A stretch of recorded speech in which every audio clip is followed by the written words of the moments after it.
चलो बच्चों देखो, मैं आज आपका परसेंटेज वाला सवाल आपने देखा होगा कई बार कि अगर सरल लोलक या सिंपल पेंडुलम की लंबाई को इतना परसेंट बढ़ा दें तो टाइम पीरियड पे क्या फ़र्क पड़ेगा, है ना। या अगर मोमेंटम काइनेटिक एनर्जी था ना सवाल एक, कि गतिज ऊर्जा को अगर 2% बढ़ा दें तो मोमेंटम पे कितना फ़र्क पड़ेगा। इस प्रकार के जो प्रतिशत परिवर्तन वाले क्वेश्चन हैं उनको करने का मैं आज एकदम धांसू तरीका लाया हूँ आपके सामने बेटा। जब भी ये चेंज जो आप बदलाव करोगे 10% से कम होगा, तब के लिए हमारा ये टेक्निक बहुत अच्छा फॉलो करेगा बेटा। और उससे अगर ज़्यादा चेंज आ गया तब भी तुक्का मार के काम चल जाएगा, दिमाग लगा के, है ना। तो देखो बेटा, ध्यान से समझना है हमें कि अगर हमें दिया गया है कुछ इस तरीके से कि x इक्वल टू के ए की पावर m, है ना। x इक्वल टू के ए की पावर m।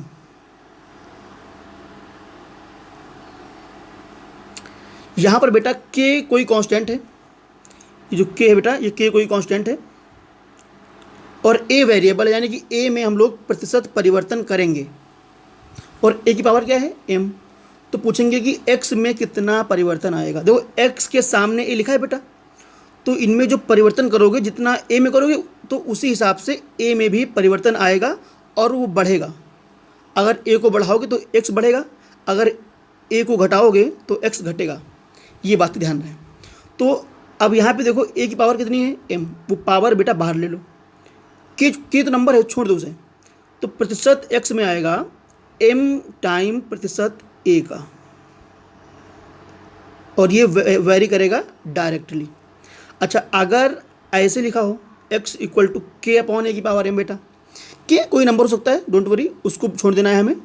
हाँ, यहाँ पे a और x का संबंध क्या है, इन्वर्सली प्रोपोर्शनल है बेटा, लेकिन पावर क्या है a की, m है। तो जो प्रतिशत x में आएगा वो a की पावर बाहर लेके इंटू a का प्रतिशत, बस यहाँ पे इन्वर्सली प्रोपोर्शनल रहेगा बस, कि अगर a में प्रतिशत परिवर्तन बढ़ाएंगे तो x में घटेगा और अगर a में बढ़ाएंगे प्रतिशत परिवर्तन तो x में घटेगा, है ना। तो ये केवल इन्वर्सली रहेंगे बेटा, ध्यान रहे, बस इतना फर्क रहेगा।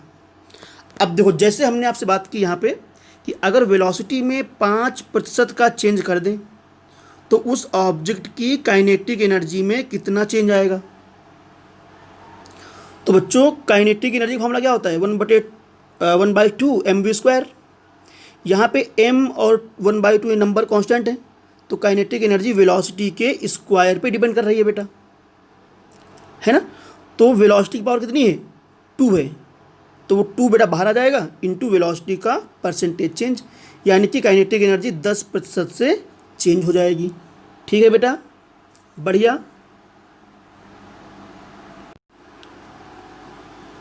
अब बच्चों ये सवाल एक और आ गया, देखो कि अगर काइनेटिक एनर्जी में 5% का इंक्रीज कर दें तो उस सिस्टम के मोमेंटम में कितना प्रतिशत का चेंज आएगा।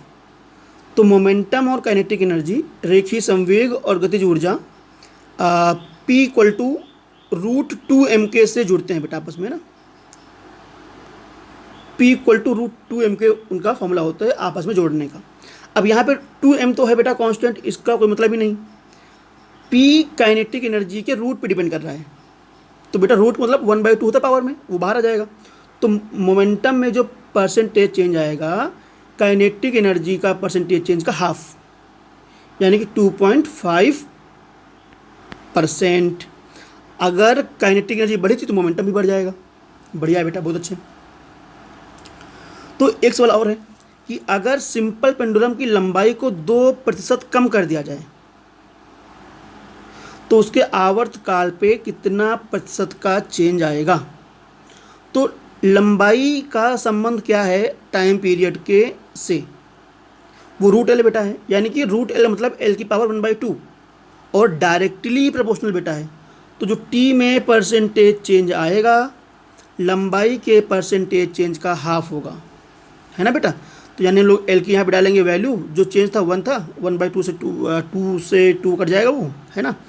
तो 1% टाइम पीरियड कम पड़ जाएगा। इस प्रकार के सवाल हम लोग आपको बहुत सिखाएंगे अभी, सिंपल पेंडुलम पढ़ना है आगे, इसलिए मैंने ये बेसिक फंडामेंटल आपको सिखा दिया और आगे भी ये कई बार यूज होगा। ठीक है, तो बच्चों ये आप सीख लो आराम से और बच्चों को भी सिखा दो, जो आपके आसपास के दोस्त हैं, आपके भाई बहन हैं, है ना। सब लोग बढ़िया पढ़ते रहो ध्यान से। जय हिंद बच्चों।